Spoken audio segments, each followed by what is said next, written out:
Hello friends, welcome to AH times. Friends, మన యొక్క AP రాష్ట్ర వ్యాప్తంగా రేపటి నుండి అనగా మే 1వ తేదీ నుండి మనకు మనకు కొత్త రూల్స్ అనేది అమల్లోకి అయితే రాబోతున్నాయి. అయితే ఈ కొత్త రూల్స్ అనేది ప్రతి ఒక్కరు అయితే సామాన్య ప్రజలందరూ అయితే పాటించాల్సి అయితే ఉంటుంది. సో ఇది మనకు ఏమేమి రూల్స్ రాబోతున్నాయి, ఏంటి దానికి సంబంధించిన పూర్తి వివరాలు తెలియజేస్తాను. సో వీడియో నచ్చినట్టయితే లైక్ చేసుకొని ఛానల్‌ను సబ్స్క్రైబ్ చేసుకొని ఫాలో అవుతానండి. అయితే దీనికి సంబంధించి మనకు నోటిఫికేషన్ కూడా అయితే వచ్చింది కాబట్టి ఒకసారి ఈ నోటిఫికేషన్‌లో ఏమేమి డీటెయిల్స్ ఇచ్చారో ఏంటి దానికి సంబంధించి తెలియజేస్తాను. ఇక మనకు మే 1వ తేదీన మనకు ఏపీ రాష్ట్ర వ్యాప్తంగా మనకు కొత్త రూల్స్ అయితే అమల్లోకి అయితే రాబోతున్నాయి. సో ప్రతి నెల మనకేంటంటే రూల్స్ అనేది మనకు కేంద్రం నుండి అయితే చేంజ్ చేస్తూ ఉంటారు. అయితే ఈ నెలలో మనకేందంటే ముఖ్యంగా గ్యాస్ సిలిండర్‌లకు సంబంధించి, అలాగే అకౌంట్‌ల నుంచి ఆటో డెబిట్, అలాగే ఆన్‌లైన్ గేమింగ్ రూల్స్, ఈకేవైసీకి సంబంధించి రూల్స్ అనేది మారబోతున్నాయి. ఇక గ్యాస్ సిలిండర్‌కి సంబంధించి చూసుకున్నట్లయితే మనకు ఈసారి అనగా మనకు రేపైతే మనకు గ్యాస్ సిలిండర్ ధరలనేది మనకు పెరగబోతున్నట్టుగా అప్డేట్‌లు అయితే ఉందండి.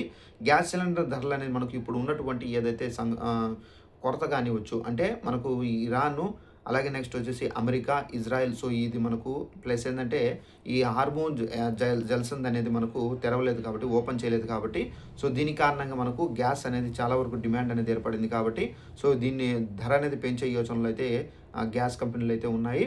అలాగే మనకు ఆటో నుండి ఆటో డెబిట్ కూడా అయితే ఈ రూల్ కూడా అయితే మనకు చేంజ్ చేస్తున్నారు. ఇక ప్రధానమంత్రి జీవన్ జ్యోతి బీమా, అలాగే ప్రధానమంత్రి సురక్షా బీమా యోజన వార్షిక ప్రీమియం అయితే మే నెలలో అకౌంట్ నుండి ఆటో డెబిట్ అయితే కాబోతుంది. ఇక ఆన్లైన్ గేమింగ్స్ రూల్స్కి సంబంధించి ముఖ్యంగా మనకు మే 1వ తేదీ నుండి ఆన్లైన్ గేమింగ్స్కి సంబంధించి రూల్స్ అనేది మారబోతున్నాయి. ఇక online gaming authority of India ఏర్పాటు కానుంది. గేమ్ల సర్టిఫికేట్ చెల్లుబాటు అయ్యే కాలాన్ని మనకు 5 నుండి 10 సంవత్సరాలకు అయితే పెంచారు. ఇక ఈకేవైసీ అంటే మనకి బ్యాంక్ అకౌంట్‌లో ఉన్నవారు తప్పనిసరిగా ఈకేవైసీ అయితే చేసుకోవాలి. ఒకవేళ మీరు ఈకేవైసీ చేసుకోకపోతే గనక మనకు మే 1 వరకు లాస్ట్ డేట్ అనేది ఇచ్చారు. సో తప్పనిసరిగా ఈకేవైసీ చేసుకుంటే మీ లావాదేవీల్లో ఎలాంటి ప్రాబ్లమ్ లేకుండా ఈజీగా ట్రాన్సాక్షన్ అనేది జరుగుతాయి. ఒకవేళ మీరు చేసుకోకపోతే గనక మనకు ట్రైన్ టికెట్ క్యాన్సిల్ అయ్యే రూల్సు కూడా అయితే వచ్చాయి. సో ట్రైన్ టికెట్స్ అనేది మే 1 నుండి అయితే రాబోతున్నాయి. ట్రైన్ బయలుదేరడానికి 8 గంటల ముందు చేసుకోవాలి. ఆ తర్వాత క్యాన్సిల్ చేసుకుంటే రీఫండ్ అనేది రాదని చెప్పేసి ఇక్కడైతే చెబుతున్నారు.